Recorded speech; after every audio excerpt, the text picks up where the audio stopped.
అంతరిక్ష పరిశోధనల్లో మరో ఉత్కంఠ ఘట్టం ఆవిష్కృతమైంది. నాసా పంపిన ఆర్టెమిస్ 2 వ్యోమగాములు చంద్రుడి వెనుక భాగంలో ప్రయాణిస్తున్న సమయంలో సుమారు 40 నిమిషాల పాటు భూమితో సంబంధాలు తెగిపోయాయి. హ్యూస్టన్లోని మిషన్ కంట్రోల్ సెంటర్ తీవ్ర ఆందోళనలో ఉన్న సమయంలో ఒరియన్ నౌక సురక్షితంగా చంద్రుడి నీడ నుండి బయటకొచ్చి భూమికి సిగ్నల్స్ పంపింది. అసలు ఆ 40 నిమిషాల పాటు అంతరిక్షంలో ఏం జరిగింది? వ్యోమగాములు చూసిన అద్భుత దృశ్యాలేంటి?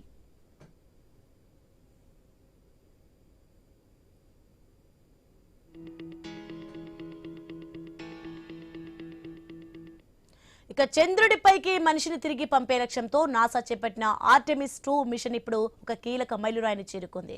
చంద్రుడి చుట్టూ ప్రయాణిస్తున్న క్రమంలో వ్యోమగాములు ఉన్న ఓరియన్ స్పేస్ క్రాఫ్ట్ చంద్రుడి వెనుక భాగానికి చేరుకోగానే సుమారు 40 నిమిషాల పాటు కమ్యూనికేషన్ బ్లాక్అవుట్ ఏర్పడింది. భూమికి నౌకకు మధ్య చంద్రుడు అడ్డుగా రావడంతో సిగ్నల్స్ పూర్తిగా నిలిచిపోయాయి. ఆ 40 నిమిషాల నిశ్శబ్దం నాసా శాస్త్రవేత్తలను తీవ్ర ఉత్కంఠకు గురిచేసింది. చివరకు ఓరియన్ సురక్షితంగా బయటకు రాగానే వ్యోమగామి క్రిస్టినా కోచ్ మళ్లీ భూమి నుండి వినడం చాలా సంతోషంగా ఉంది అంటూ పంపిన సందేశం మిషన్ కంట్రోల్లో ఆనందాన్ని నింపింది. ఈ ప్రయాణంలో ఆర్టెమిస్ 2 వ్యోమగాములు మానవ చరిత్రలోనే ఒక సరికొత్త రికార్డును సృష్టించారు. 1970లో అపోలో 13 మిషన్ సృష్టించిన దూరం రికార్డును వీరు అధికారికంగా అధిగమించారు. భూమి నుండి సుమారు 2,52,760 మైళ్ళ దూరానికి చేరుకొని అంతరిక్షంలో ఇంతవరకు ఏ మనిషి వెళ్లనంత దూరం ప్రయాణించిన వారిగా రికార్డులోకి ఎక్కారు. కేవలం దూరం మాత్రమే కాదు, వారు చూసిన దృశ్యాలు కూడా విస్మయానికి గురి చేస్తున్నాయి. చంద్రుడి ఉపరితలంపై ఉల్కలు ఢీకొన్నప్పుడు కలిగే మెరుపులను, చంద్రుడి అంచున పొగమంచులా కదులుతున్న ధూళి కణాలను వీరు అత్యంత సమీపం నుండి వీక్షించారు. ఈ రహస్య ధూళి కణాల వెనుక ఉన్న కారణాలను శాస్త్రవేత్తలు ఇంకా పూర్తిగా వివరించలేకపోతున్నారు.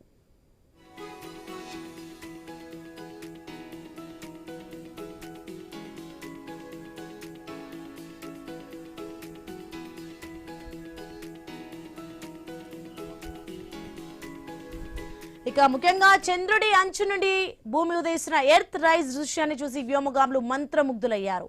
మేము చంద్రుడిపై స్థావరాలు నిర్మిస్తాం, పరిశోధనలు చేస్తాం, పరిశ్రమలు ప్రోత్సహిస్తాం, కానీ చివరికి మేము ఎంచుకునేది మన భూమినే, మన మనుషులనే అంటూ క్రిస్టినా కోచ్ భావోద్వేగంతో పంచుకున్న మాటలు ప్రపంచాన్ని ఆకట్టుకుంటున్నాయి.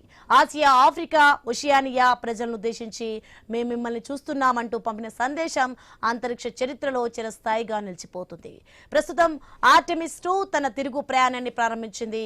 ఈ మిషన్ విజయవంతమైతే తదుపరి ఆర్టెమిస్ 3 ద్వారా మనిషి చంద్రుడి దక్షిణ ధ్రువంపై అడుగు పెట్టడం ఖాయంగా కనిపిస్తోంది.